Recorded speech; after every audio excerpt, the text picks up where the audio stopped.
It is a story of a woman whose perfectly imperfect life made her who and what she is today. It's the story of a woman who, in pursuit of her dreams and aspirations, made other people realize that if you think that your life is hard and you're giving up on that because you think your life is unfair, think again. Because when you think that way, you are being unfair to your own self. It's the story of a woman who made people realize that sometimes problems are not too big. We are too small because we cannot handle them. It is the story of a woman who with time realized that real happiness doesn't lie in success, money, fame. It lies within. Real happiness lies in gratitude. I believe in the power of words. Many people speak before they think. But I know the value of words. The words can make you, break you, they can heal your soul, they can damage you forever. So I always try to use the positive words in my life wherever I go. They call it adversity, I call it opportunity. They call it weakness, I call it strength. They call me disabled, I call myself differently abled. They see my disability, I see my ability. There are some incidents that happen in your life, and those incidents are so strong that they change your DNA. Those incidents or accidents are so strong that they break you physically. They deform your body, but they transform your soul. Those incidents break you, deform you, but they mold you into the best version of you. And the same thing happened to me. And I'm going to share what exactly happened to me. I was 18 years old when I got married. I belonged to a very conservative family, a Baloch family, where good daughters never say no to their parents. My father wanted me to get married, and all I said was, if that makes you happy, I'll say yes. And of course, it was never a happy marriage. Just about after 2 years of getting married, about 9 years ago, I met a car accident. Somehow my husband fell asleep and the car fell in the ditch. He managed to jump out, saved himself. I'm happy for him.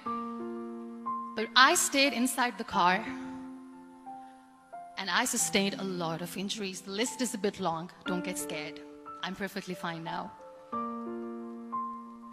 But that injury that changed me and my life completely as a person, and my perception towards living my life, was the spine injury.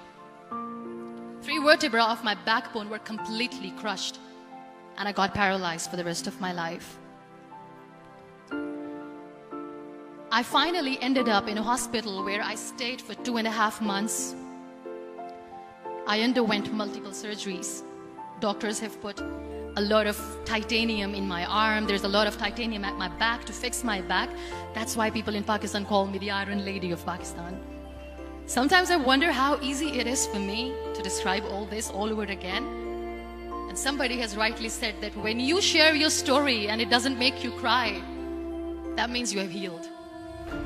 One day, doctor came to me and he said, well, I heard that you wanted to be an artist, but you ended up being a housewife. I have a bad news for you. You won't be able to paint again because your wrist and your arm are so deformed, you won't be able to hold a pen again. And I stayed quiet.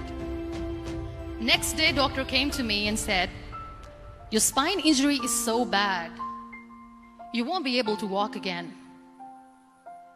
Because of your spine injury and the fixation that you have in your back, you won't be able to give birth to a child again. That day, I was devastated. I still remember, I asked my mother, why me?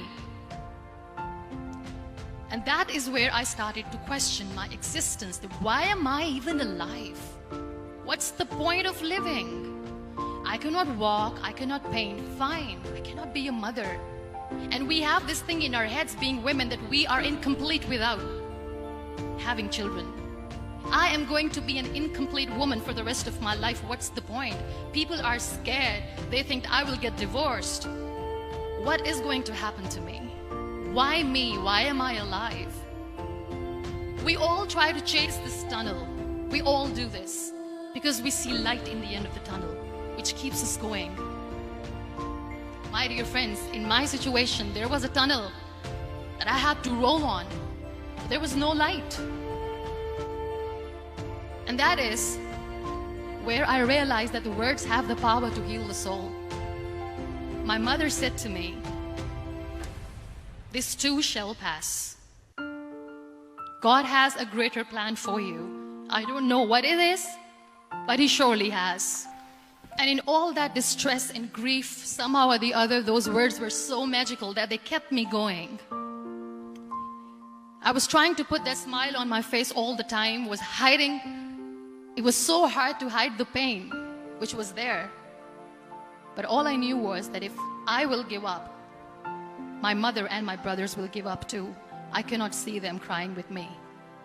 So what kept me going was, one day I asked my brothers, I know I have a deformed hand, but I'm tired of looking at these white walls in the hospital and wearing these white scrubs. I'm getting tired of this. I want to add more colors to my life. I want to do something. Bring me some colors. Bring me some small canvas. I want to paint. So the very first painting I made was on my deathbed, where I painted for the very first time. It was not just an art piece or just my passion. It was my therapy.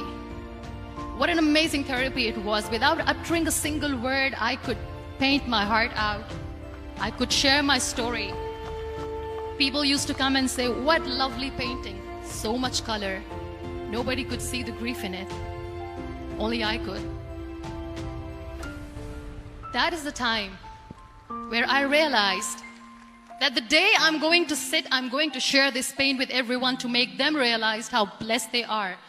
And they don't even consider them lucky. There are always turning points in your life. You know what? We human beings have a problem.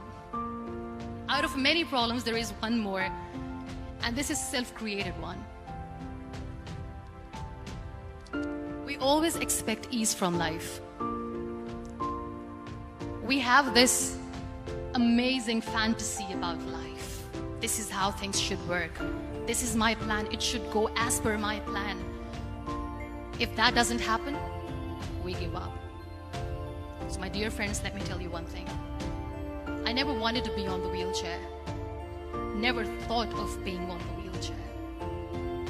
I was always aspiring to do bigger things, but had no idea that for that I have to pay the price to be where I am today. It's a very heavy price. This life is a test and a trial, and tests are trials are never supposed to be easy. So when you are expecting ease from life, and life gives you lemons, then you make the lemonade, and then do not blame life for that, because you were expecting ease from a trial. Trials make you a stronger, better person. Life is a trial, and with time you realize that. Always remember one thing. On the road to success, there is always we, not me.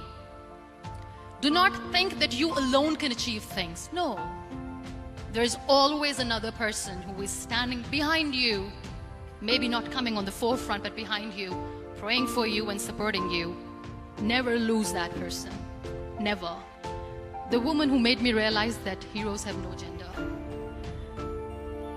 The woman who believed in me even when I was completely at the verge of despair, where everybody left, she was there. And every time I looked at her, without saying anything, she used to look at me and said, "This too shall pass. God has a bigger plan. And one day you will say that, oh my God, that is why God has chosen me." She never cried in front of me. She has always said that there will be haters, there will be naysayers, there will be disbelievers, and then there will be you proving them wrong.